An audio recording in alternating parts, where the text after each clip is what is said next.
अभी अभी एक गीत रचा है तुमको जीते जीते, अभी अभी अमृत छलका है अमृत पीते पीते, अभी अभी जी अभी अभी, हाँ अभी अभी, बस अभी अभी। हाँ, आतिश ने कहा है कि शायरी खेल नहीं है जिसे लड़का खेले, हमने 55 बरस इस फ़न में है पापड़ बेले।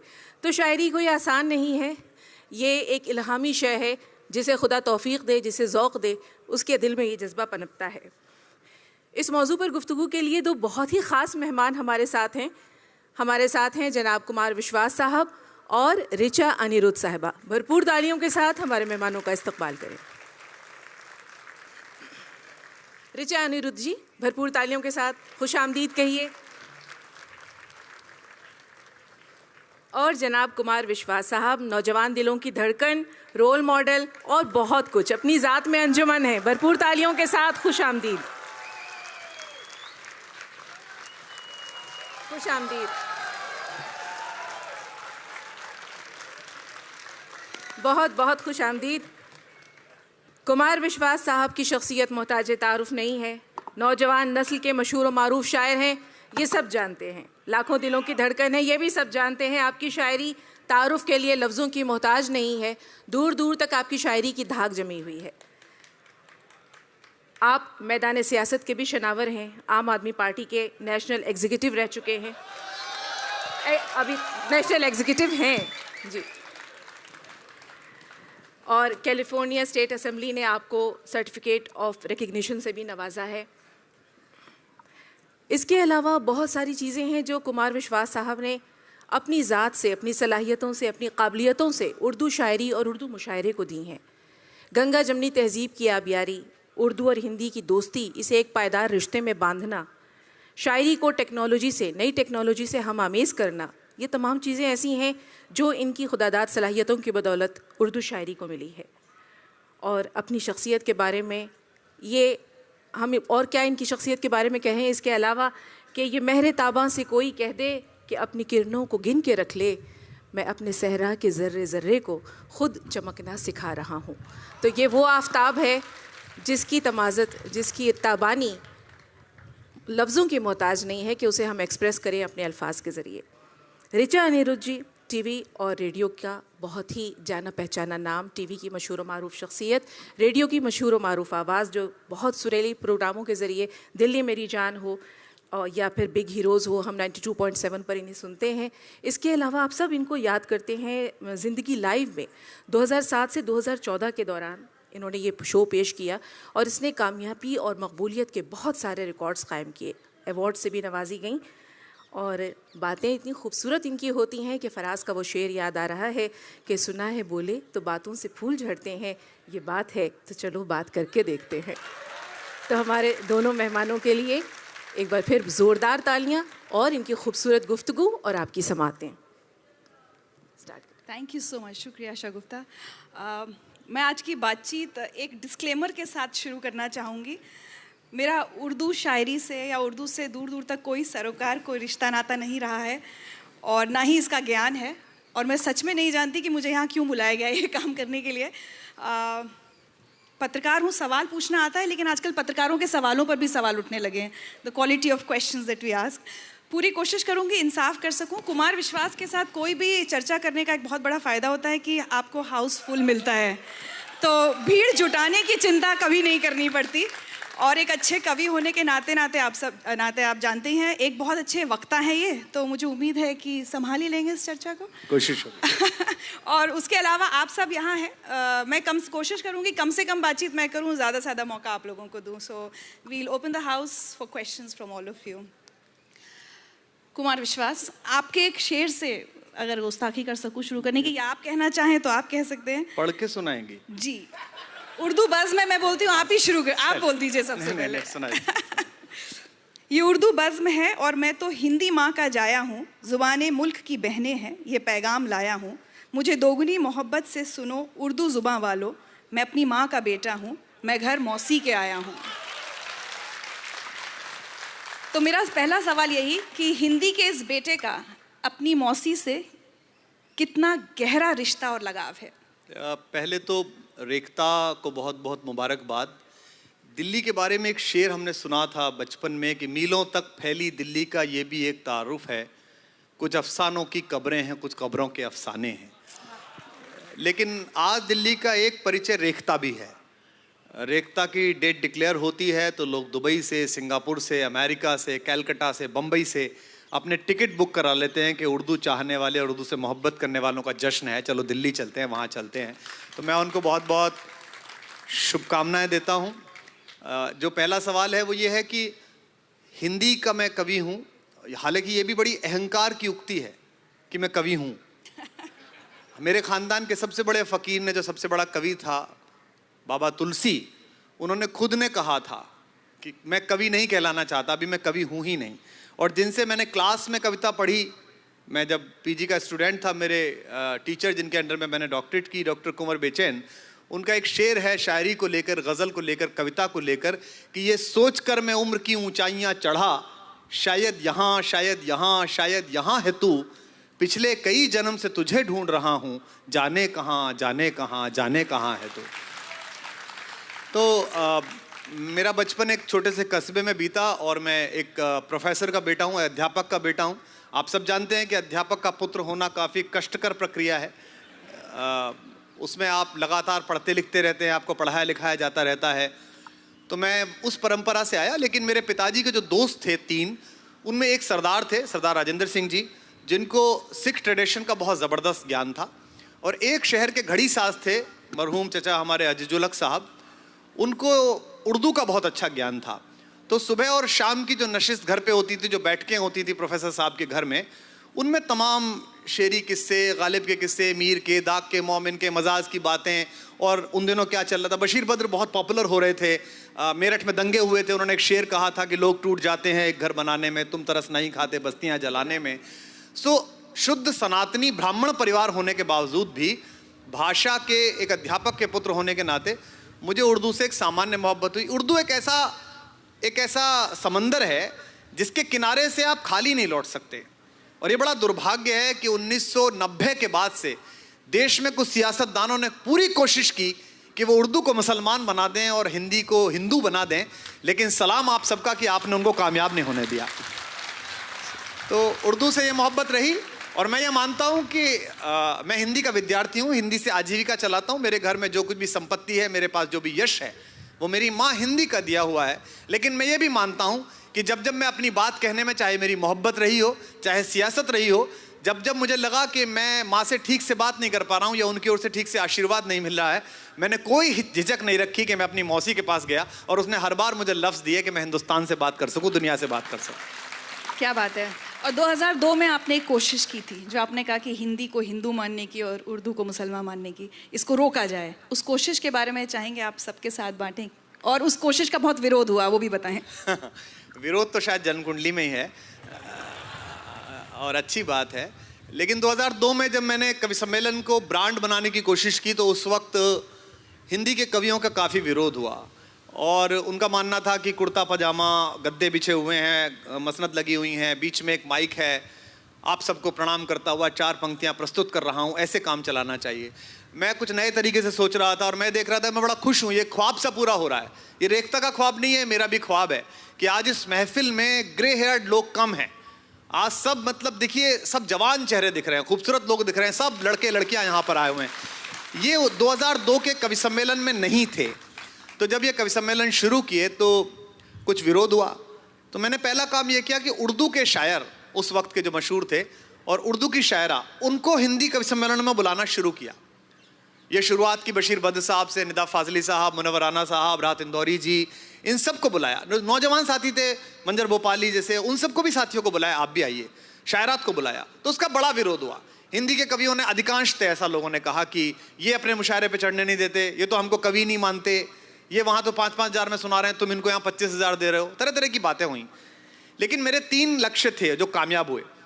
पहला तो ये था कि हिंदी के जो खुदा थे वो मेरे मंदिर को मान्यता नहीं दे रहे थे, तो मुझे एक सर्टिफिकेट भी लेना था कि मैं ठीक हूँ। तो मैंने सोचा उर्दू वालों से ले लूँ, अगर निदा फाजली कहें कि लड़का अच्छा है तो ज़्यादा अच्छी बात होगी, लोग मान लेंगे, मुनव्वर राना कहें तो ज़्यादा अच्छी बात होगी। दूसरा ये था कि मेरे आर्थिक फ्रेम में वो आ रहे थे, जो हिंदी का सबसे बड़ा कवि था वो 50,000 मांग रहा था, और उर्दू का जो सबसे बड़ा शायर था वो 20,000 मांग रहा था, मांग भी नहीं रहा था। वो कह रहा था अच्छा बेटा मैं आ रहा हूँ। 2 फायदे थे। और तीसरा फायदा ये था कि अगर रात को डायस पर 12 कवियों के बीच में वसीम बरेलवी बैठे हैं, तो वो जो मंदिर बनाने वाला कवि था, मुसलमानों समझ लो समझने का वक्त बाकी है, अभी हिंदू रगों में शिवाजी का रक्त बाकी है, जो अपनी इस अश्लील सांप्रदायिक कविता को पढ़वा के सामान्य भोली जनता से ताली बजवा सकता था, वो वसीम बरेलवी की उपस्थिति से डरता था। वो सोचता था कि अगर कुमार विश्वास ही पैर छू रहा है और बार बार प्रशंसा कर रहा है तो भाई बड़े ही आदमी होंगे, चाहे वो कितना ही बेपढ़ा लिखा हो। तो वो ऐसी कोई बात नहीं बोलता था कि रात को कोई सांप्रदायिक दुर्गंध आए मंच पे। तो मंच जो थे वो एक सांप्रदायिक दुर्गंध से मुक्त हुए और एक सद्भाव की सुगंध से महकने लगे। इसलिए ये कोशिश 2002 में की। इसका विरोध हुआ, 2006 तक विरोध हुआ, लेकिन उसके बाद फिर हिंदी कवि सम्मेलनों ने बुलाना शुरू कर दिया, और आज तो पूरी दुनिया में इस तरह हुआ जाता है। मेरी जान मेरा दोस्त अब्बास ताबिश भीड़ में है, देखिए मैं सलाम करता हूँ। ये एक बार तालियां बजा दीजिए अब्बास के लिए। हम लोग दुबई में, शारजाह में एक दूसरे की मोहब्बत में गिरफ्तार, खूब नशिश, खूब शाम बिताते हैं, और मैं खुशनसीब हूँ। मैं कहता हूँ कि आप मेरी सियासत ख़त्म कर सकते हैं, मेरे खिलाफ कुछ कर सकते हैं, लेकिन मेरे लिए दुनिया के हर कोने में कहा गया अब्बास का शेर ख़त्म नहीं होगा। मेरी निज़ामत के समय अब्बास भाई ने शेर पढ़ा, लाहौर के एक प्रोफेसर ने, उर्दू के इस वक्त के सबसे बड़े शायरों में से एक ने, कि कुमार बोल रहा हो, पढ़ दूँ अब्बास, आपकी ओर से पढ़ दूँ। कुमार बोल रहा हो तो गौर से सुनिए, कुमार बोल रहा हो तो गौर से सुनिए, हमारे यार में हिंदुस्तान बोलता है। क्या बात है। ये बात केवल हिंदी उर्दू की नहीं रह गई, अब ये हिंदुस्तान पाकिस्तान की भी हो गई, ये पूरे माशरे की सब तरफ की हो गई। और मुझे लगता है कि नफ़रतों का सफ़र बस कदम दो कदम, तुम भी थक जाओगे, हम भी थक जाएंगे। जी, अब आपको उर्दू मुशायरों में निज़ामत के लिए बुलाया जाता है, तो ये शुरुआत तभी हुई जब आपकी ये कोशिशें हुई या? पहली बार 2007 में बुलाया गया, सबसे बड़ा मुशायरा हुआ था एक, उसमें बुलाया गया। उसमें भी बड़ा ये सोचा गया हिंदी का कवि क्यों बुलाया जा रहा है, उनको लगा कि ये क्या बोलेगा, लेकिन मैंने कोशिश की कि मैं ठीक से लोगों को पढ़वा सकूं। उसमें पॉपुलिस्ट एलिमेंट आ गया।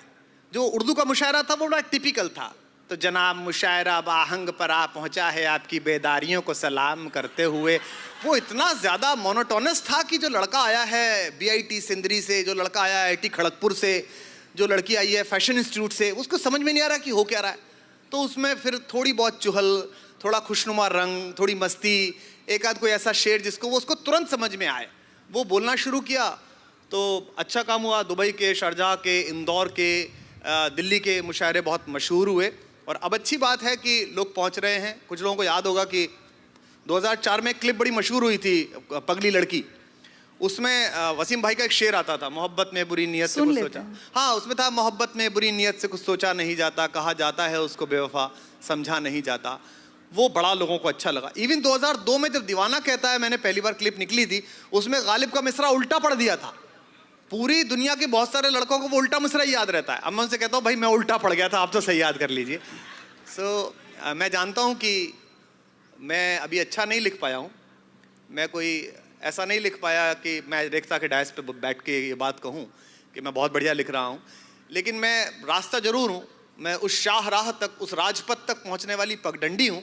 थोड़ी ऊबड़ खाबड़ ज़रूर हूँ, लेकिन उस राजमार्ग तक ज़रूर पहुँचा दूंगा जहाँ आपको फैज़ खड़े मिलेंगे, फिराक खड़े मिलेंगे, गालिब खड़े मिलेंगे, मोमिन खड़े मिलेंगे। क्या बात है। चलिए अब हम आज का जो मुद्दा है नई नस्ल, और हम देख रहे हैं जैसे आपने कहा कि इतने सारे युवा यहाँ पर इकट्ठा हुए हैं, और शगुफ्ता बता भी रही थी कि कल किसी को इन्होंने सुना कहते हुए कि कल आएंगे कुमार विश्वास के लिए आना है। अब चाहे हिंदी कविताओं की बात हो, कवि सम्मेलनों की या मुशायरों की, आपने एक शब्द का इस्तेमाल किया, ब्रांड। आज अगर ये युवा आपकी कविताएं गुनगुनाता है और आप एक ब्रांड बन गए हैं जो कि टिपिकल कवि वाली छवि में नहीं फिट होती, तो आपको लगता है कि भाषाओं को या कवि सम्मेलनों को, कविताओं को, शायरी को प्रमोट करने के लिए ब्रांडिंग बहुत ज़रूरी हो गई है ताकि ये लोग अट्रैक्ट हों? हम सब लोग अपने घर में खाना खाते हैं, शाम को हमारी माँ या हमारी पत्नी या हमारी बहन या कोई हमको खाना परोसता है। जनरली पता होता है बीवी को कि आप कितने फुलके खाते हैं, माँ को पता रहता है कितनी रोटियां खाते हैं, लेकिन ऐसा कभी नहीं हुआ कि उसने 4 रोटियां आपके सामने एक साथ रख दी कि 4 खाता है, निबट लेना। तो पहली एक आती है, फिर दूसरी आती है, फिर तीसरी आती है। हम सबको पता होता है कि ये सलाद जो करीने से रखाया गया है, जिसमें चुकंदर की स्लाइस अलग तरीके से रखी हुई है, ये एक साथ बिखेर के ही खाना है, लेकिन शुरू में हम उसे बड़ी तरतीब के साथ रखते हैं। तो अगर परोसगारी में आप कोई खूबसूरती डाल रहे हैं तो ये कोई शायरी के खिलाफ नहीं है। इस देश में बड़ा अजीब सा माहौल है, यहाँ साहित्यकार को पहले मरने दिया जाता है, फिर उसकी जन्म शताब्दी वर्ष मनाए जाते हैं, फिर कहा जाता है कितने अच्छे थे बेचारे, गरीबी में मर गए। मैं ऐसे बहुत सारे लोगों को जानता हूँ लिटरेचर में, बड़े सीनियर हैं, मैं बड़ी अदब के साथ कहना चाहता हूँ, उन्होंने मेरी 5 कविताएं नहीं पढ़ी हैं। कोई दीवाना कहता है सुन लिया, कुछ 4-5 चीज़ें और सुन ली जो कभी मैंने ग्रेजुएशन के दौरान में कही थी, ऐसे ही वैलेंटाइन डेज पे कही थी जैसा आज है। तो उन्होंने कोई कविता नहीं पढ़ी, मेरी किताब नहीं पढ़ी उन्होंने। लेकिन उनको मुझसे आपत्ति इस बात पे नहीं है कि मैं कविताएं कैसी लिखता हूँ, अच्छी लिखता हूँ, बुरी। इस बात पे आपत्ति है कि मैं मर्सिडीज में क्यों चलता हूँ, इस बात पे आपत्ति है कि मैं इतने पैसे क्यों लेता हूँ।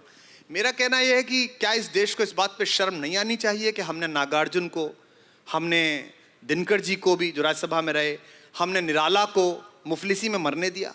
क्या इस बात पे शर्म नहीं आनी चाहिए कि मजाज जैसे बड़े शायर को हम बचा नहीं पाए, हमने उसको जाने दिया। ये अगर एक बड़ा एक सामान्य सा, और मैं रेखता में भी कहना चाहता हूँ, रेखता को भी डिसाइड करना पड़ेगा कि उसे शायरी और ब्रांड के बीच कितना संतुलन साबित करना है। क्या टेलीविज़न के चेहरे या फिल्मों के चेहरे, उनसे कितने प्रतिशत बातचीत करनी है, कितने प्रतिशत शायरी सुनवानी है। तो मैंने कोशिश की कि उसे एक ब्रांड बनाया जाए। जो ऑर्कुट का ज़माना आया था तो एक ऑर्कुट पे मेरा पेज होता था, उसमें 20-30 हज़ार लड़के लड़कियां थे। तो मैं IIT BHU के एक शो में गया था, 5-6 कवि शायर और थे, तो मेरा पहले नंबर पे पढ़वा दिया मुझे कि निपटे काम खत्म हो, ख़राब काम माहौल खत्म हो, अच्छी कविता सुनाएंगे हम लोग। तो मैंने लड़कों से कहा कि भाई अच्छे शायर तो ये हैं, हम तो वही हैं जिन्हें आप पहले चिरकुटों में ढूंढते थे, अब ऑर्कुट में ढूंढते हैं। लड़कों ने तालियां बजाई उस दिन ऑर्कुट। तो पीछे मैंने देखा मुड़ के 2-3 कवि शायर कह रहे थे ये क्या बोला, क्या होता है, क्या होता है, उन्हें पता ही नहीं था। आज वो सब फेसबुक पर हैं, आज वो सब ट्विटर पर हैं, और सब अकेले में मिलते हैं तो मेरे ब्रांड मैनेजर से पूछते हैं भाई साहब ये नीला वाला निशान कैसे मिलता है। ये जो कुमार भाई को मिला हुआ है। तो ब्रांडिंग से अगर इस देश में प्रधानमंत्री बन सकता है तो कभी भी बन सकता है, इसमें क्या बात है।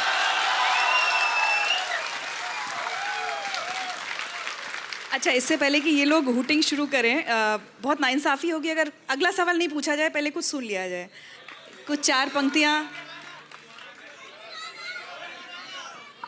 नहीं, जो आपने सुनाया मैं वो इसी को पहले सुना देता हूँ और मैं उसके बाद अगला सवाल लूँगी। हाँ, मैं कोशिश करता हूँ क्योंकि ये महफिल मिक्स है, इसमें बड़े बड़े शायर भी बैठे हैं और उर्दू दाँ भी बैठे हैं, और हमारी जो असली जो मेरे चाहने वाले जो दोस्त हैं वो लोग भी बैठे हैं। पहले तो मैं वही सुना देता हूँ जो मैंने दुबई में जहाँ जहाँ उर्दू के बड़े मुशायरे थे पहली बार सुनाई तो लोगों को अच्छा लगा कि ये उर्दू बाज़्म है और मैं तो हिंदी माँ का जाया हूँ, ज़बाने मुल्क की बहनें हैं ये पैगाम लाया हूँ, मुझे दुगनी मोहब्बत से सुनो उर्दू ज़बां वालों, मैं अपनी माँ का बेटा हूँ, मैं घर मौसी के आया हूँ।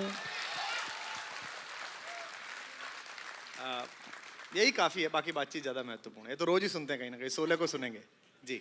चलिए, आप जब अपनी कविताएं सुनाते हैं, कवि सम्मेलन में सुनते हैं, तो कई बार आप बीच में उर्दू शायरों के शेर आप बोलते हैं, किसका प्रचार हो रहा है, आपका या उनका?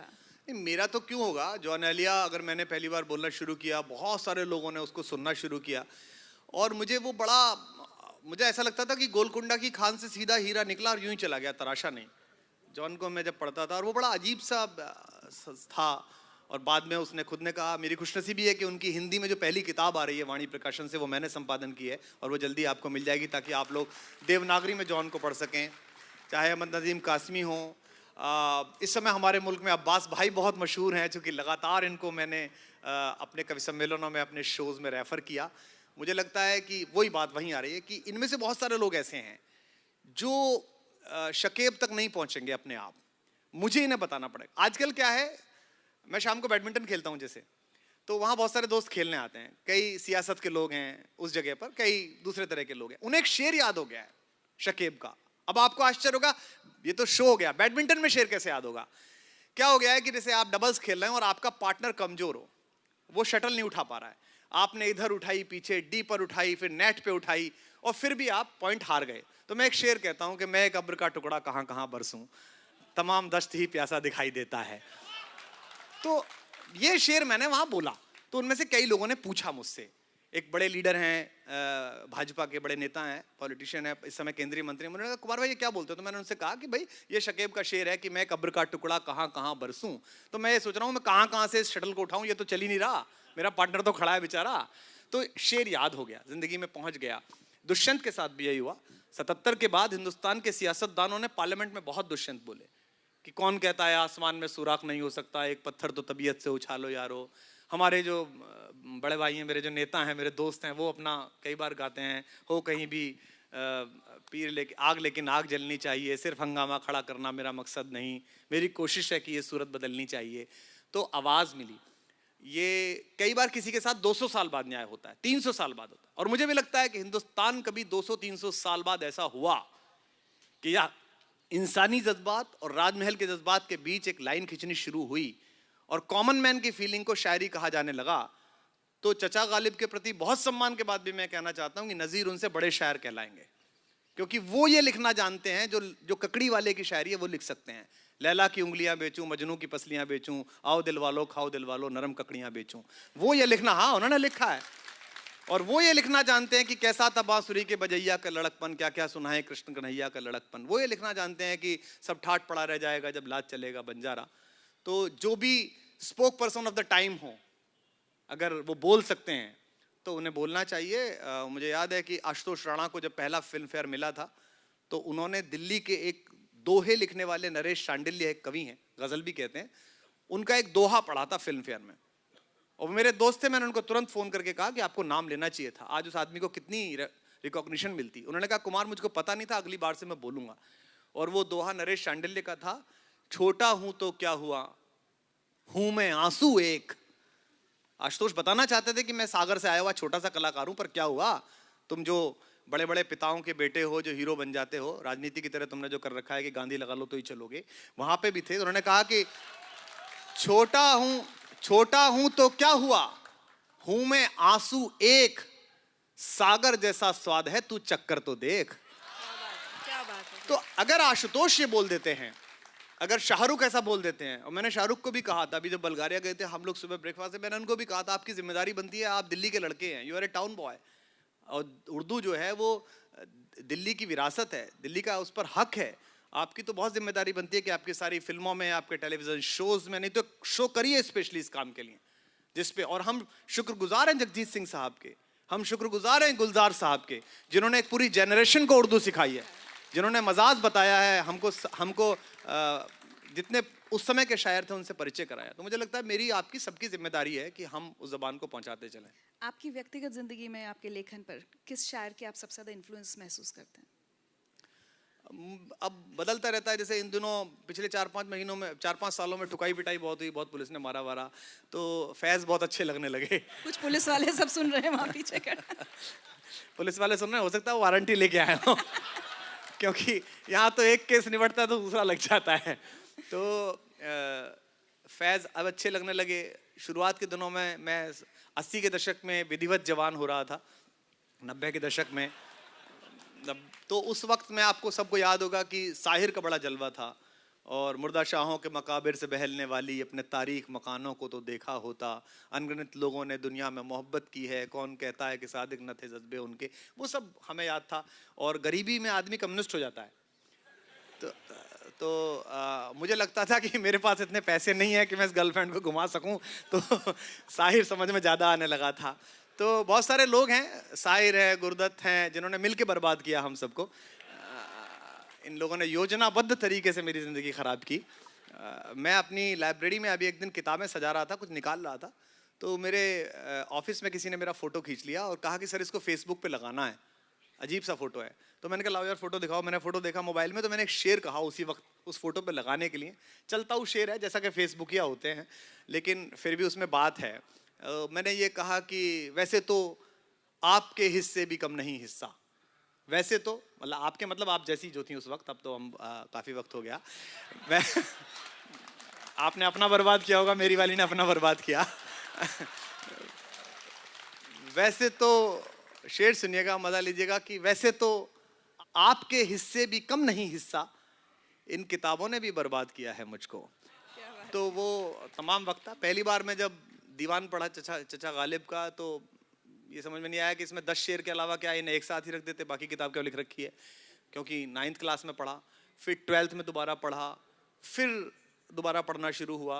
वो 9वीं 10वीं का दौर होता है जब ट्रक के पीछे लगा हुआ ये शेर के उजाले अपनी यादों के, साथ रहने वो दो। लगता है कि बस बस गालिब इसी ट्रक पे चढ़ के गए होंगे। लेकिन फिर आप थोड़े बड़े होते हैं, फिलॉसफी पढ़ते हैं, थोड़ी दुनिया पढ़ते हैं, कामू, काफका, रोजेनविच, बर्टोलत ब्रेख्ट पढ़ते हैं, कालिदास पढ़ते हैं, तो आपको समझ आता है कि चकबस सही कह रहे हैं कि जिंदगी क्या है अनासिर में ज़हूर तरतीब, मौत क्या है इन्हीं अज्जा का परीशा होना। तो सबने थोड़ा थोड़ा असर डाला, सबका उधार है इसलिए सबका आभार है। जी जी। चलिए, मैं एक थोड़ा भाषा से अलग हट के एक सवाल पूछती हूँ। अब यहाँ भीड़ देखिए आप, ये भीड़ नहीं है, सुनने वाले हैं, हाँ, आपके हाँ। चाहने वाले हैं। हमारा झगड़ा ये था कि हमारा सरकार से क्या झगड़ा था, हम जब कहते थे कि इसको लोग हैं तो वो भीड़ कहते मत थे भीड़ कहो। आई है, हम कहते थे नहीं देश आया है, हम कहते थे वी द पीपल, वो कहते थे हु द पीपल। लेकिन मुझे एक बात बताइए, जी। जिसे हम दिल्ली की एलीट क्लास या इंटेलेक्चुअल या प्रबुद्ध वर्ग कहते हैं, मेरी अक्सर बहुत सारे लोगों से जब बात होती है तो ऐसा महसूस होता है कि उन्हें आपसे बहुत तकलीफ है। वो आपके अस्तित्व को, आपकी पहचान को टोटली खारिज कर देना चाहते हैं। तो एक तो वजह क्या है, क्या तकलीफ आप उन लोगों को देते हैं, और क्या इससे आपको तकलीफ होती है कि वो आपको मानना ही नहीं चाहते, कभी नहीं। मानना नहीं चाहते वो? पहली बात तो देखिए, मुझे कोई तकलीफ नहीं होती, बिल्कुल तकलीफ नहीं होती। उनकी तकलीफ के मुझे रीजन पता है कि जो दिल्ली का लुटियंस एलीट है, well you know this guy Kumar is doing something different.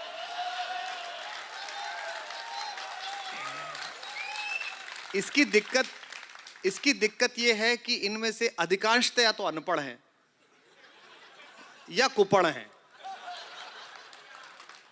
और ये क्या है, ये आदमी की जिंदगी जीने के जो तरीके हैं उसको जिंदगी समझते हैं।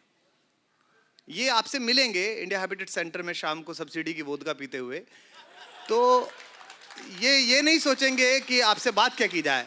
ये सबसे पहले देखेंगे पहन क्या रखा, it is Zara man Kumar. अब यार खरीद लिया, जारा है कि वीर है, क्या फर्क पड़ता है। पहले पैसे नहीं थे तो गांधी आश्रम की अचकन पहन रहा था, अब हैं तो जारा पहन रहा हूं, क्या फर्क पड़ रहा है। ये भी नहीं होगा तो कुछ और पहन लूंगा। फकीर के खानदान में पैदा हुआ हूं, जिस दरवाजे गाऊंगा वो गृहस्थ रोटी खिलाएगा, आराम से शाम को सुलाएगा, क्या क्या परेशानी है। तो इस एलीट की दिक्कत है। दूसरा, पॉपुलैरिटी का भी प्रॉब्लम है कि ये क्या करेंगे, कविता समय, उसमें नीचे लिखेंगे मतलब पोइट्री ऑफ टाइम, इस समय की कविता। 15 आदमी सामने होंगे, 7 आदमी नीचे होंगे। जब एक बोल रहा होगा तो 14 कह रहे होंगे कि बहुत अच्छा बहुत अच्छा। तो ये एक संकुल है टोटल सा। अच्छा, ये क्या करते हैं, 500 लोग 400 लोग हैं, ये 500-400 लोग अगर आपकी बड़ाई कर लें तो कहेंगे देश भर में तारीफ हो रही है, और अगर आप ये निंदा करते हैं देश भर में निंदा हो गई कुमार विश्वास की। तो इनका देश 500 का है और मेरा देश अनहद है। मैं तो ये ख्वाब अगर मुझे बताते हैं मेरे लाहौर के दोस्त, मेरे कराची इस्लामाबाद के दोस्त की, वहाँ के लड़के लड़कियाँ गाते हैं, आपने देखा होगा गुलाम साबरी वगैरह, गुलाम कादरी, वहाँ बलूचिस्तान के सिंगर गा रहे हैं म्यूजिक के साथ। मैं तो इससे भी आगे जाना चाहता हूँ। मैं तो चाहता हूँ मैं बहुत सामान्य और ख़राब कवि सही उनकी नज़रों में, जिस दिन ब्राज़ील के तट पर सनबात करती हुई लड़कियाँ कोई दीवाना कहता है गाने लगेंगी, उस दिन मैं मानूंगा हिंदी का काम पूरा हो गया।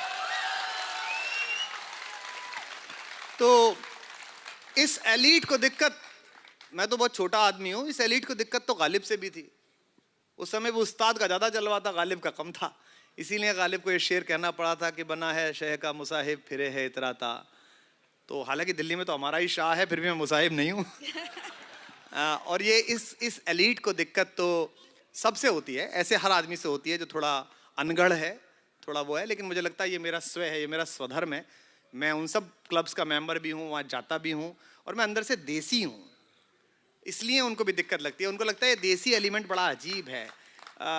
जैसे मुझे लगता है कि हवाई जहाज जैसी उड़ता है हिंदुस्तान का, चाहे वो न्यूयॉर्क जा रहा हो, कहीं जा रहा हो, जैसे ही उसके पहिए अंदर आते हैं, देसी के अंदर से अंग्रेजी बाहर आती है। मतलब 15 घंटे की सीधी न्यूयॉर्क की फ्लाइट होगी जॉन एफ कैनेडी एयरपोर्ट की, और वो आपसे बिजनेस क्लास में पूछेगा, वो सोचेगा बिजनेस क्लास में शायर बैठा है तो कुछ कर ही लिया होगा। हाँ भाई, हमने तो धंधा करा इसलिए बैठ गए, ये कैसे बैठा है। फिर वो आपके पास आएगा ग्रीट करने, हेलो कुमार, वेल, और न्यूयॉर्क जा रहे हो? मैंने कहा नहीं जी, रास्ते में कराची कूद जाऊंगा छाता लेके। Okay, you are joking. मैंने कहा शुरू तो तैने करी थी भाई। So, इस एलीट को इस अनगढ़पने से बड़ी नफरत है। ये तो मतलब मरने का भी अपडेट डाल के मरता है कि today I am going to die, you know. ये प्रॉब्लम है। चलिए अब ये बोल बताइए, मत देना वरना और दुश्मन हो जाएंगे जाके। गालिब और मीर को जी। इस नई नस्ल तक लाने के लिए क्या और कोशिशें होनी चाहिए, और एक कवि होने के नाते मंच पर आप इतना रहते हैं, आपकी भी जिम्मेदारी है, और दिल्ली सरकार की अगर मैं बात करूं, क्या कोशिशें हो रही हैं? पहली बात तो देखिए, अगर आपको ये लगेगा कि मैं सरकार की तारीफ करूंगा उर्दू पहुंचाने में, तो बिल्कुल नहीं करूंगा। उर्दू अभी तक कुछ एकेडमी शुरू नहीं हुआ कुछ? नहीं, काम हो रहा है वहाँ, बहुत सारा काम हुआ है। उर्दू के लिए कुछ नहीं कर रही, वो कह रही है दिल्ली सरकार। कोई सरकार कुछ नहीं कर सकती। और मैं एक बात कहना चाहता हूँ, भाषाएं और माताएं शामियानों से बड़ी नहीं बनती, बेटे और बेटियों से बड़ी बनती हैं। आप 10 गालिब और पैदा करिए, उर्दू पूरी दुनिया में चली जाएगी। आप 100 करोड़ की उर्दू एकेडमी बना लीजिए, कुछ भी नहीं होगा। दिल्ली सरकार है, केंद्र सरकार की जो एकेडमीज काम कर रही हैं, वो कुछ कुछ कर रही हैं। जैसे हमारे यहाँ ये हो रहा है कि जो गालिब का स्मृति स्थल है, उस पर एक 3D लगाकर तीनों चारों लैंग्वेजेस में एक छोटा सा प्रोग्राम बनाया जाए 5 मिनट का, जो लोग आए तो लगातार चलता रहे। ये कोशिश चल रही है कि उर्दू के मुशायरे में हिंदी का कवि अध्यक्षता करे, और इस बार कर रहा है। हिंदी अकादमी पुरस्कृत अतुल कनक जी उसकी अध्यक्षता कर रहे हैं, और हिंदी कवि सम्मेलन की अध्यक्षता उर्दू का शायर करे। इस बार डॉक्टर वसीम बरेलवी उसकी अध्यक्षता कर रहे हैं, ताकि थोड़ा थोड़ा रहे। लेकिन मैं फिर कहूँगा, जैसे रेख्ता जो काम कर रहा है, वो उर्दू अकादमी नहीं, क्योंकि यहाँ किसी को दिखाना नहीं है, कुछ करना नहीं है। ये सब लाए हुए लोग नहीं है, ये आए हुए लोग हैं। ये अपनी मर्जी से आए हैं। लुटियंस की दिल्ली में, जहां सारे 5 स्टार होटल की एक्सेसिबल फ्री लॉबी पास में है, इतने खूबसूरत लड़के लड़कियां अगर वैलेंटाइन डे के दिन उर्दू की शायरी पे डिस्कशन करने बैठे हैं, तो रेख्ता ही कुछ कर सकता है, सरकार कुछ नहीं कर सकती। चलिए, आपकी कुछ नई रचनाएं सुननी है, लेकिन उससे पहले सवाल ले लेते हाँ, हैं बिल्कुल ऑडियंस से, बिल्कुल उसके बाद क्लोज करते करते सुनेंगे। कुमार भाई, मेरा सवाल ये है कि राजनीति में आने के बाद, जो आपने पिछले 3-4 साल में जन लोकपाल आंदोलन के बाद से जो आप आए हैं, आपकी कविता पे, शायरी पे क्या असर पड़ा है? क्रांतिकारी बनने के साथ साथ कुछ जिम्मेदारियां भी आ जाती हैं कि अगर कुमार ने ये शेर पढ़ा है या ये कविता पढ़ी है, इसका डायरेक्ट असर क्या होगा? लोग उसको गलत निगाह से तो नहीं देखेंगे कि साहब ये बड़े साहिब के बारे में तो नहीं बोल गए, या ये छोटे साहिब की तारीफ तो नहीं हो रही है? तो क्या आपके इसको, कैसे आपने अपने आप को इस नैरो पाथ पे मैनेज कर रहे हैं? बहुत ज़रूरी सवाल आपने पूछा है। एक बड़ी गड़बड़ ये होने लगी है, और शायद जो हमारे 150-200 चैनल हैं, उनकी खुराक के लिए ज़रूरी है कि अगर आप किसी चलते हुए पॉलिटिकल क्राइसिस में कोई शेर वैसे ही लगा दें, तो वो तुरंत उसकी व्याख्या शुरू कर देते हैं कि ये जो बात कही गई है, इसका ये मतलब निकल रहा है। जैसे मंगल नसीम एक बड़े शायर है, उनका एक शेर है, मैंने एक बार लगा दिया, नहीं हम में कोई अनबन नहीं है, नहीं हम में कोई अनबन नहीं है, बस इतना है कि अब वो मन नहीं है। तो पूरे चैनल्स पे बहस चल गई कि कुमार विश्वास शायद राजनीति छोड़ देंगे, शायद ऐसा हो रहा है। बेहद पड़ रहा है। पॉलिटिक्स में और पोइट्री में 180 डिग्री का अंतर है। पॉलिटिक्स ये सिखाती है कि कोर ऑफ द हार्ट, अंदर जो गहरे दबा हुआ कभी बाहर नहीं आना चाहिए, पता नहीं चलना चाहिए किसी को आप क्या सोच रहे हो। और शायरी ये सिखाती है कि बहुत भीतर से कुछ कुरेद के बाहर ले आओ। जैसे मैं आप कहती हैं कविता सुना दीजिए, तो मैं आपको 4 मिसरे सुना रहा हूँ। बड़े शायर बैठे, मुझे माफ़ करेंगे। मैं ग्रेजुएशन में पढ़ता था, कस्बे में रहता था, और उत्तर प्रदेश में आप जानते हैं कि लाइट जैसे आती है, हमारे तो लाइट इतनी कम आती है उत्तर प्रदेश में अब भी कि भूकंप में पंखा हिला तो लोग उठे ही नहीं, सोचा लाइट आ गई होगी। तो लाइट कम आती थी, तो उस कस्बे में हमारे घर पे क्या होता था कि छत पर पानी छिड़क दीजिए, बाल्टियों से लेके, पाइप तो होता नहीं था, पानी छिड़क दीजिए और फिर उस पर चटाइयाँ बिछा के लेट जाइए, गद्दे बिछा के लेट जाइए। बच्चे वहीं सो जाते थे घर के सारे। तो मैं छत पर पानी छिड़कने के लिए बीए में गया, तो छतें मिली हुई होती है मोहल्लों में, तो वहाँ कोई चेहरा दिखाई दिया कि भाई आज तो रात अच्छी होगी। तो मैंने एक शेर कहा, और पूरी रात बीत गई यूं ही, चांदनी रात, सब चांद है, आसमान है, और कहीं कुछ नहीं है, सब सो गए, खर्राटे उठ रहे हैं, आप जागे हुए हैं, शायर हैं आप। तो मैंने बीए की दूसरी साल में ये 4 पंक्तियां कहीं, सुनिएगा कि उठा पलकों को जिसने दिन उगाया था फलक पर, उठा पलकों को जिसने दिन उगाया था फलक पर, उसी की जुल्फ का रातों पे साया हो गया है। और अगला मिसरा शायद शायरी के हिसाब से भी ठीक ही है, उठा पलकों को जिसने दिन उगाया था फलक पर, उसी की जुल्फ का रातों पे साया हो गया है। नजर का एक टुकड़ा छत पे फेंका है किसी ने, जिसे पढ़ने में पूरा चांद जाया हो गया है। तो ये जो आपने बात कही कि एक टुकड़ा नजर का फेंका था और पूरा चांद निकल गया उसे पढ़ने में, वो टुकड़ा ही समझ में नहीं आ रहा है। शायरी तो ये सिखाती है, तो मुश्किल है लेकिन युग धर्म है। हाँ, 90 डिग्री का मार्जिन है लेकिन युग धर्म है, बहुत ज़रूरी है। मैं ये नहीं सोच सकता कि आप जिस समय बाहर चीखें उठ रही हो, जिस समय एक 19-20 साल की लड़की 6 दरिंदों की शिकार हो जाए, आप उस वक्त गज़ल कह लें या आप उस वक्त कोई ऐसी नज़म कह लें जो किसी महबूब की जुल्फ़ों के पेचो खम में उलझी हुई हो। ज़रूरी है कि आप उस समय कविता को हथियार बनाएं, अपना परचम बनाएं और सड़क पर निकल जाएं, लोगों के साथ आने। और ये सदा हुआ है, ये हमारी दोस्त बैठी हैं, लड़कियां, भाभियां बैठी हैं, सब बहनें बैठी हैं बहुत सारी। इनके लिए मैं मजाज ने क्या बढ़िया शेर कहा था कि तेरे माथे का ये आंचल बहुत ही खूब है, लेकिन तब कहा तो इस आंचल का जो परचम बना लेती तो अच्छा था। तो शायर की जिम्मेदारी है कि वो कहता रहे। मैं कोशिश कर रहा हूँ कि मैं उस जिम्मेदारी को निभा सकूँ। सर अगला सवाल यहाँ है जी सर, बैठ के पूछ लीजिए सर। मेरा नाम सतीश चोपड़ा है सर। ये शेर व शायरी तो चलती ही रहेगी सर, आप क्योंकि राजनीति से भी थोड़े जुड़े हुए हैं, थोड़ा ही कहूँगा।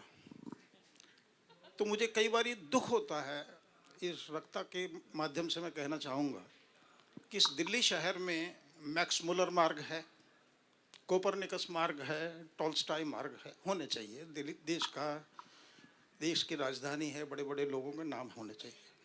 पर मुझे बहुत दुख होता है कि इस दिल्ली शहर में मुंशी प्रेमचंद मार्ग नहीं है।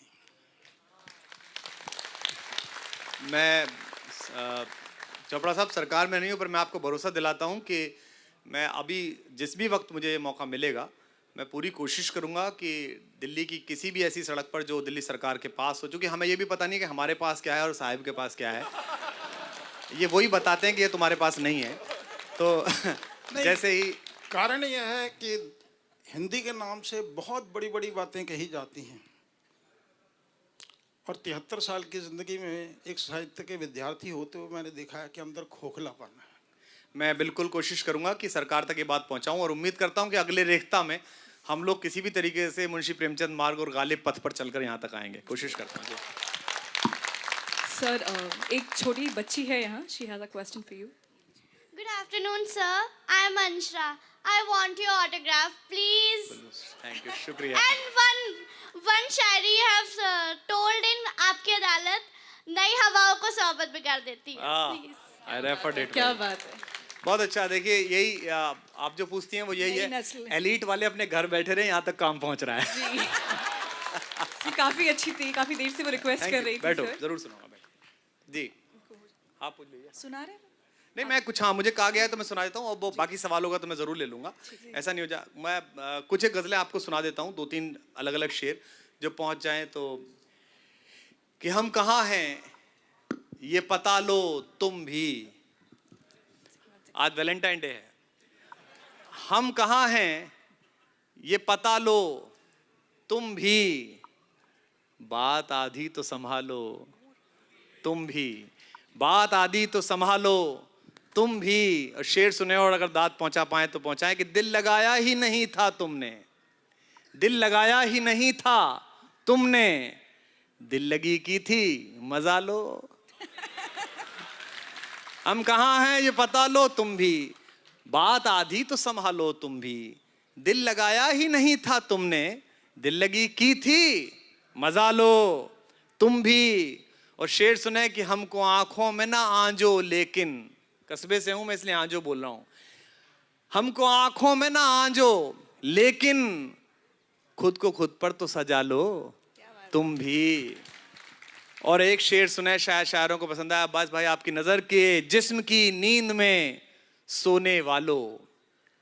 वैलेंटाइन डे ये एक दिन है मोहब्बत का सिर्फ, कि जिस्म की नींद में सोने वालों, जिस्म की नींद में सोने वालों, रूह में ख्वाब तो पालो तुम भी, रूह में ख्वाब तो पालो तुम भी। और अश्क सूखे हैं तो रिश्ते हो तुम, उल्हाना आखिरी शेर में है कि अश्क सूखे हैं तो रिश्ते हो तुम, हम सफर पांव के छालो तुम भी।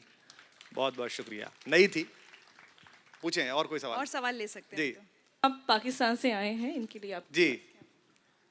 सबसे पहले प्रणाम आपको सर। अरे वाह, पाकिस्तान से प्रणाम, क्या बात है। अस्सलाम वालेकुम। सर वालेकुम सलाम, जय श्री राम। ये केवल मैं और ये करा सकते हैं, सियासत नहीं करा सकते। Okay sir.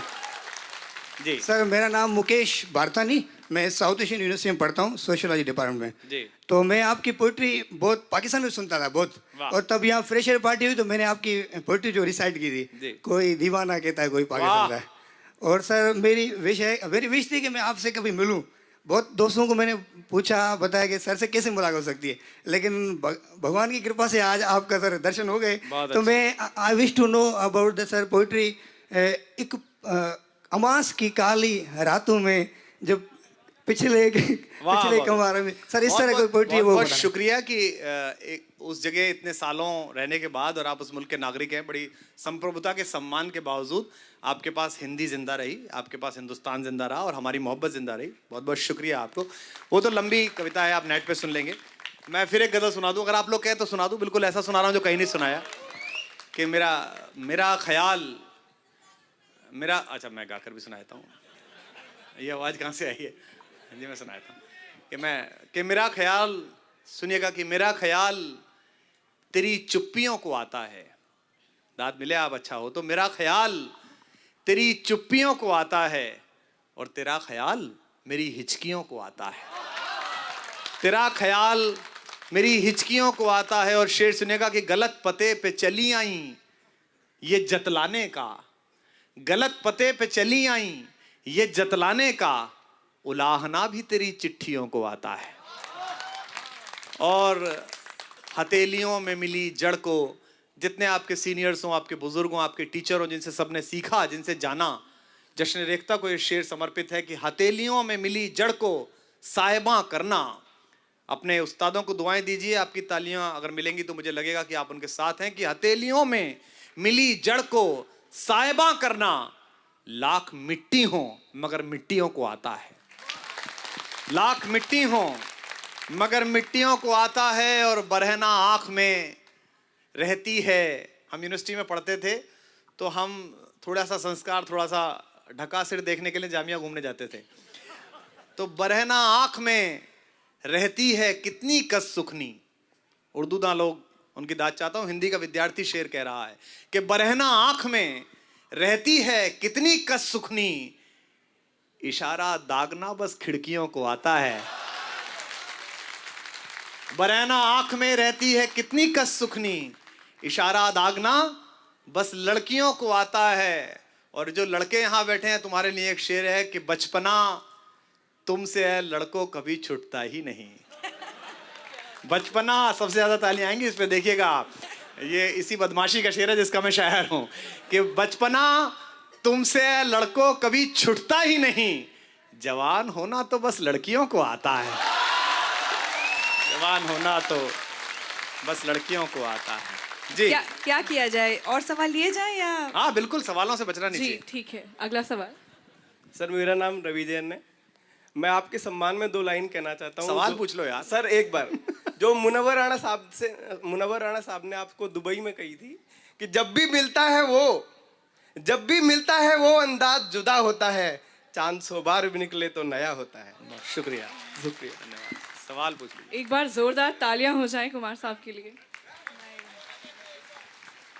जी हेलो सर। अच्छा, ऐसा नहीं होना चाहिए कि जिनको आगे सीट मिल गई सिर्फ वही सवाल पूछ पाए। बैठे आप। सर मेरा नाम निखिल है। जैसे कि हम जानते हैं, हम ऐसे दौर से गुजर रहे हैं जहाँ पे जो रियल आर्ट है और पॉपुलैरिटी है, क्वालिटी उस पे बेस्ड हो गई है। जो पॉपुलर है वो क्वालिटी है। हमारे महान हनी सिंह जी जैसे आजकल पॉपुलर हैं। अंकल जी नमस्ते, चलो काम की बात पे आते हैं। मेरे दोस्त और ये सब उसको आर्ट समझने लग गए हैं। तो मेरा सवाल आपसे है कि राजनीति में आने के बाद आप पे बहुत जिम्मेवारी है कला को बरकरार रखने की। आपकी अच्छी बातों को भी राजनीतिक रंग दे दिया जाता है, और जो असर पहुंचना चाहिए लोगों पे या हमारे यंगस्टर्स पे, मेरे फ्रेंड्स पे या हम पे, वो असर उस तरीके से पहुंच नहीं पा रहा है। वो लोग सोचते हैं अरे ये तो राजनीति कर रहा है, दिल की बात नहीं कर रहा। पहले करता था, अब राजनीतिज्ञ हो गया है तो राजनीति करने लगा। तो क्या ऐसा कुछ असर आप भी महसूस करते हैं? होता है, कल कहा है तो शेर सुन लीजिए, कल ही एक लाइन कही तो शेर सुन लीजिएगा, कथा सुन लीजिएगा कि हमें दुनिया ने भेजा, इसका तो अब क्या करें शिकवा। सुनिए, ये आप नहीं देंगी तो ये छीन के ले जाएंगे इसको। हाँ। अब शेर सुनिएगा कि हमें दुनिया में भेजा, इसका तो अब क्या करें शिकवा। ये शिकवा है कि ऐसे दौर में पाई है पैदाइश। बड़ा खराब शेर है, कहना नहीं चाहिए था, पर मैंने किसी मौके पे अभी कह दिया था 4-5 दिन पहले। हमें दुनिया में भेजा, इसका तो अब क्या करें शिकवा। ये शिकवा है कि ऐसे दौर में पाई है पैदाइश। कबीरो गालिबो मीराओ मीरो हो गए रुखसत, लफंगों पर टिकी है गीत सुर गजलों की पैमाइश। तो जहां ये सियासत तय कर रही है कि हम क्या सुने क्या ना सुने, हम कौन सी गजल सुने कौन सी ना सुने, वहां बड़ा मुश्किल है दोस्त। लेकिन एक बात मैं बता दूं आपको कि आप लिटरेचर को, पोइट्री को, क्रिएटिविटी को कभी खत्म नहीं कर सकते। सियासत के टर्म है 5 साल, 10 साल, 15 साल, नारा भी है, लेकिन लिटरेचर का कोई टर्म नहीं है। जब आप तारीख की क्लास पढ़ने गए, हिस्ट्री की क्लास पढ़ने गए, तो आपको टीचर ने कहा बाबर कहता था, अकबर कहता था, सिकंदर कहता था। पर जब आप लिटरेचर की क्लास पढ़ने गए तो आपकी टीचर ने कहा इस शेर में गालिब कहते हैं, मीरा कहती है, कबीर कहते हैं। तो आप हजारों साल बाद भी जिंदा रहते हैं।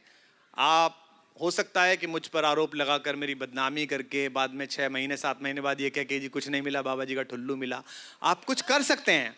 लेकिन ये तय है कि मैं कितना भी खराब शायर हूं, कैसा ही खराब हूं, 200 साल बाद भी इन्हीं षड्यंत्र करने वालों के पड़पोते का पड़पोता भी एयर टैक्सी में 14 फरवरी के दिन गर्लफ्रेंड को लेके जा रहा होगा तो कोई दीवाना कहता है गा रहा होगा। ये मुझे पता है। मेरी जान अब्बास, मैं खड़ा हो जाता हूं तुम्हारे सम्मान में। वाह वाह, क्या बात है। I love you, I love you. बहुत शुक्रिया, बहुत शुक्रिया। मुझे कुछ सवाल नहीं करना, मुझे सिर्फ आपको मोहब्बत पेश करनी है। कुमार विश्वास पूरी दुनिया की दिलों की धड़कन है। मैं मुशायरों में जाता हूँ, आप यकीन कीजिए शेर पढ़ने के लिए नहीं जाता, इसकी कंपेयरिंग सुनने के लिए जाता हूँ, निज़ामत सुनने के लिए जाता हूँ। बहुत बहुत कमाल। और आज वैलेंटाइन डे है तो आप सब बैठे हुए हैं, इस मोहब्बत में शरीक हैं। 2 शेर आपके हवाले से सबकी नज़र कर रहा हूँ। ये जो है फूल हथेली पे इसे फूल न जान, ये जो है फूल हथेली पे इसे फूल न जान, मेरा दिल जिस्म से बाहर भी तो हो सकता है। वाह, यह बात आवेश, क्या बात है। मेरा दिल जिस्म से बाहर भी तो हो सकता है, क्या जरूरी है कि हम हार के जीते हैं ताबिश। इस शेर की तशरीह आप ही करेंगे।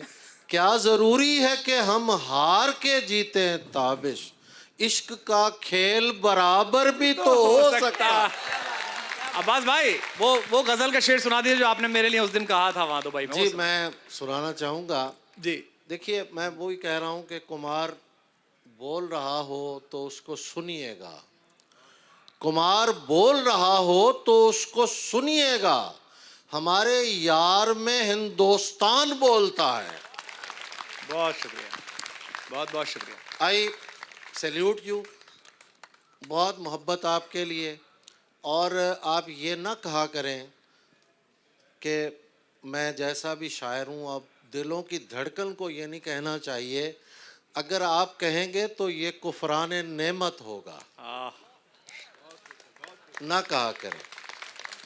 देखिए, मुझे ये पता है कि जिसको अल्लाह ने रिस्पेक्ट दी हो उसकी रिस्पेक्ट करनी चाहिए, और मैं आपके लिए खड़ा होकर आपको ट्रिब्यूट पेश कर रहा हूँ।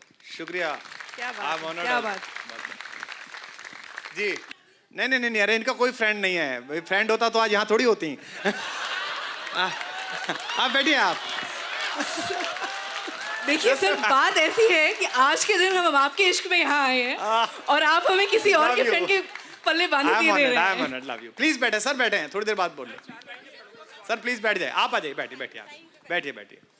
जी पूछिए, आखिरी सवाल। आखिरी सवाल सिर्फ इतना था, सम्मान वापसी का मौसम चल रहा है। अब चाहे आपको गूगल हेडक्वार्टर्स बुला लें, कहीं भी बुला लें, यहाँ तो सम्मान मिल नहीं रहा, उसका क्या किया जाए? मैं बहुत खुशनसीब आदमी हूँ कि मुझे हिंदुस्तान की किसी सरकार का नगर पालिका तक ने कोई सम्मान नहीं दिया। I am so happy. और मैं लौटाने की नौबत ही नहीं आई। हाँ, जब आंदोलन चल रहा था तो एक दिन मेरे को कॉन्स्टिट्यूशन क्लब में मैं शाम को गया तो 2 मंत्री थे जवान से, उनमें एक राजस्थान का मंत्री था, हमारा दोस्त है। तो उसने मुझसे कहा कि यार कुमार भाई, हम सबका मन है कि इस बार एक पद्म अवार्ड आपको दिया जाए, हम सबका मन है।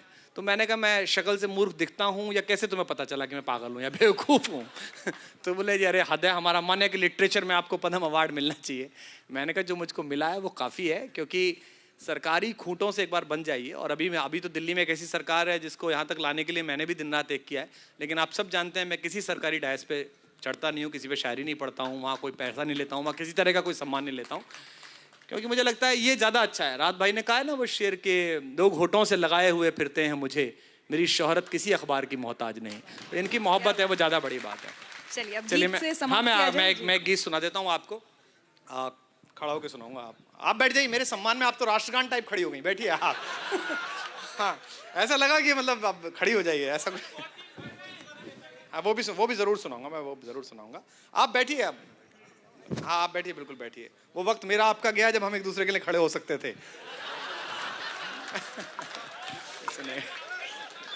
हाँ, निवेदन करता हूँ। अच्छा, ये आज भी है मेरा वक्त, तो प्रोग्राम के बाद इन्हें समझाना है। ठीक है, सुनाता हूँ आपको। जो आप कह रहे हैं वो तो मैं सुनाई देता हूँ थोड़ा थोड़ा, ताकि आपको ठीक ठीक लगे। मैं निवेदन करता हूँ कि किसी के दिल की मायूसी जहां से हो के गुजरी है। अब पॉपुलिज्म जो है वो आपको थोड़ा ऐसा कर देता है, इसमें बुरा मानने की कोई बात नहीं है। बहुत सारे लोगों को लगता होगा ये क्या शायरी हुई मतलब, लेकिन है कि किसी के दिल की मायूसी जहां से हो के गुजरी है, हमारी सारी चालाकी वहीं पर खो के गुजरी है। तुम्हारी और मेरी रात में बस फर्क इतना है, बोलूंगा जरूर, तालियों का महोत्सव अगली लाइन पर। तुम्हारी और मेरी रात में बस फर्क इतना है, तुम्हारी सो के गुजरी है, हमारी रो के गुजरी है। तुम्हारी सो के गुजरी है, हमारी रो के गुजरी है। और 4 पंक्तियां सुनाता हूँ, निवेदन करता हूँ कि बहुत बिखरा बहुत टूटा, थपेड़े सह नहीं पाया। ये सब शुरुआत के दौर का लिखा हुआ है, कच्चा जरूर है, लता मंगेशकर जैसा सधा हुआ इसमें कुछ काम नहीं है, लेकिन ये छोटे बच्चे की प्रार्थना जैसा है, जिसको लगता है कि मैं पूरे मन से गाऊंगा तो ईश्वर मिलेगा। तो उसी समय लिखा गया था जब ये लगता था कि मैं पूरे मन से गाऊंगा तो जिसके लिए कह रहा हूँ वो मिलेगी। कि बहुत बिखरा बहुत टूटा थपे। रागिनी आज जरूर ताली बजा देना, आज मैं कविता सुना रहा हूँ आज। हाँ, हमारी दोस्त बैठी हैं, कांग्रेस से हैं, लेकिन इनको ताली बजानी पड़ेगी आज। हाँ नहीं बहुत ज़हीन है, बहुत अच्छी है। कि बहुत बिखरा, जो कि मुश्किल है इनके यहाँ। कि बहुत बिखरा बहुत टूटा। देखो कितनी अजीब बात है कि हिंदी में 2 शब्द हैं, एक परिहास एक उपहास। आप परिहास करिए सब आपको प्यार करते हैं, कोई बुरा नहीं मानता। आप उपहास करिए सब आपके दुश्मन हो जाते हैं। मैं परिहास करता हूँ। परिहास क्या है? वो देवर की वो चिकोटी है जो भाभी द्वारा काटी गई है, जो दर्द तो करती है पर मीठा मीठा दर्द करती है। और उपहास द्रौपदी का वो अट्टहास है जो उसने दुर्योधन को देखकर लगाया था, जिसकी वजह से महाभारत हुआ। तो परिहास करिए, उपहास मत करिए। तब पंक्ति सुनाता हूँ कि बहुत बिखरा बहुत टूटा, थपेड़े सह नहीं पाया, हवाओं के इशारों पर मगर मैं बह नहीं पाया, अधूरा अनसुना ही रह गया यूं प्यार का किस्सा। बहुत सादा, आप भी बोल लेंगे आधा और तालियां भी आपकी आ जाएंगी। अधूरा अनसुना ही रह गया यूं प्यार का किस्सा, कभी तुम सुन नहीं पाई कभी मैं कह नहीं पाया, कभी तुम सुन नहीं पाई। एक गीत सुना रहा हूँ, हिंदुस्तानी का गीत है। आप ये पहचान नहीं पाएंगे कि हिंदी में है कि उर्दू में है, और यही मैंने कोशिश की कि मैं ऐसा लिखूं जो दोनों जबानों में चले। सुनिएगा। ऐसा माना जाता है कि जब आप कविता जी रहे होते हैं तब आप कविता लिख नहीं सकते। वर्ड्सवर्थ ने भी लिखा है डैफोडिल्स में, व्हेन आई ले वैकेंट ऑन माय कोच। ऐसा माना जाता है कि उस वक्त कविता नहीं निकलती, लेकिन मैंने एक ऐसी कविता लिखी जो उसी समय जी गई और उसी समय लिखी गई। उसको सुनिएगा, पहली बार कहीं सुना रहा हूं तो आपको अच्छा लगेगा। कि अभी अभी जी अभी अभी, हाँ अभी अभी, बस अभी अभी, अभी अभी एक गीत रचा है तुमको जीते जीते। दाद मिले। अभी अभी एक गीत रचा है तुमको जीते जीते, अभी अभी अमृत छलका है अमृत पीते पीते। अभी अभी जी अभी अभी, हाँ अभी अभी, बस अभी अभी जी अभी अभी एक गीत रचा है तुमको जीते जीते, अभी अभी अमृत छलका है अमृत पीते पीते। अभी अभी जी अभी अभी, हाँ अभी अभी। अब इस पूरी प्रक्रिया को मैंने शब्दों में बांधा।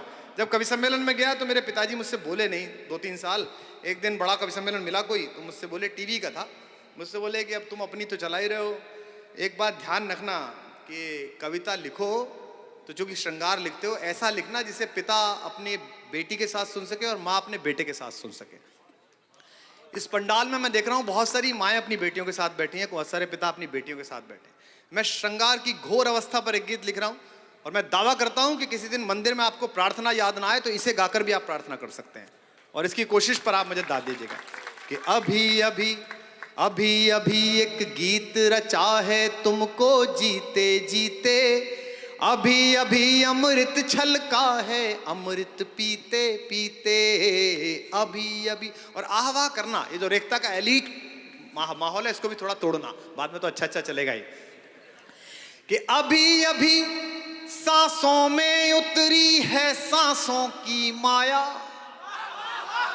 अभी अभी सांसों में उतरी है सांसों की माया, अभी अभी होठों ने जाना अपना और पराया।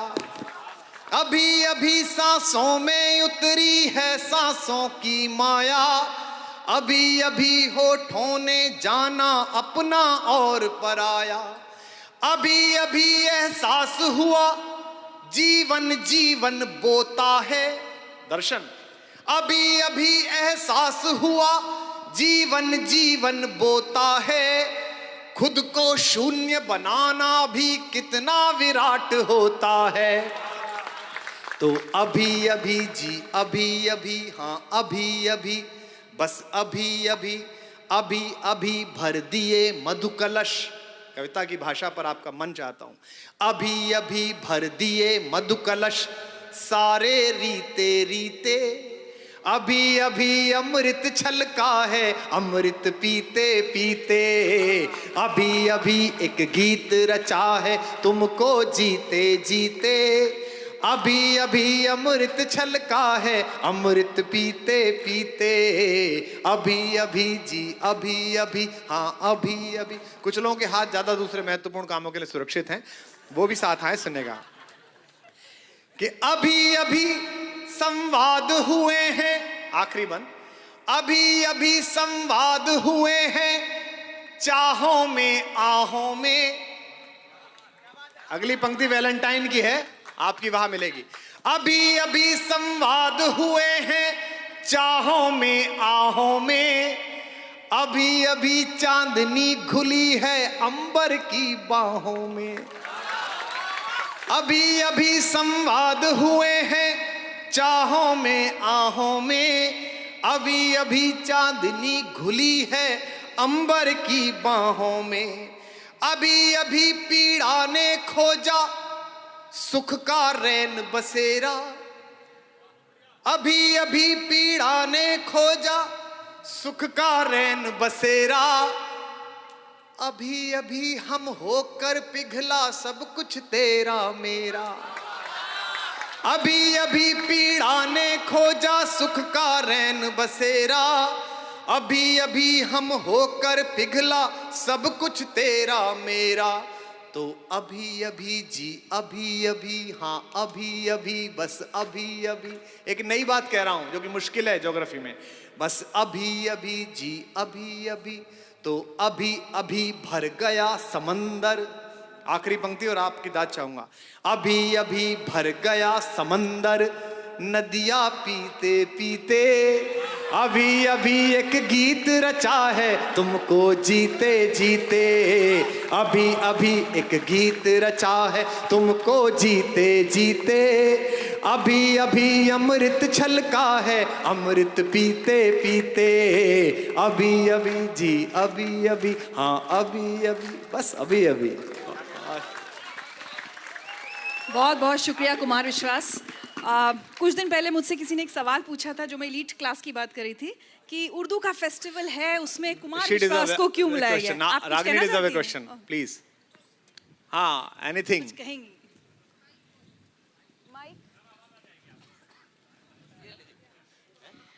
चूंकि तारीफ की बात आपने की कुमार जी, मुझे लगता है कि आप जब बोलते हैं तो इतना मंत्रमुग्ध होके लोग सुनते हैं। तालियों के जरिए नहीं, कुछ कहकर आपकी तारीफ करूंगी, और जो मैं कहूंगी मुझे लगता है यहाँ पर सभी बैठे हुए लोग आपको ये जरूर कहना चाहेंगे कि अजब जादू है तेरी गुफ्तगू में, अजब जादू है तेरी गुफ्तगू में, मुखातिब हो तो पत्थर बोलता है।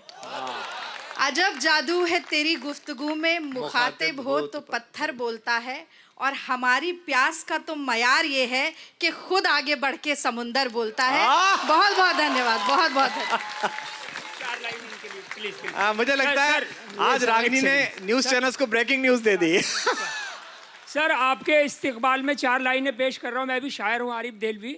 अर्ज करता हूँ कि आपके आने से आया है बहारों का समा, आपके आने से आया है बहारों का समा, हर तरफ महफिल में छाया है बहारों का समा, सारे चेहरे खिल गए हैं आज खुशियों से यहाँ, हर किसी के दिल ने पाया है बहारों का समा। बहुत शुक्रिया आप सबको भी।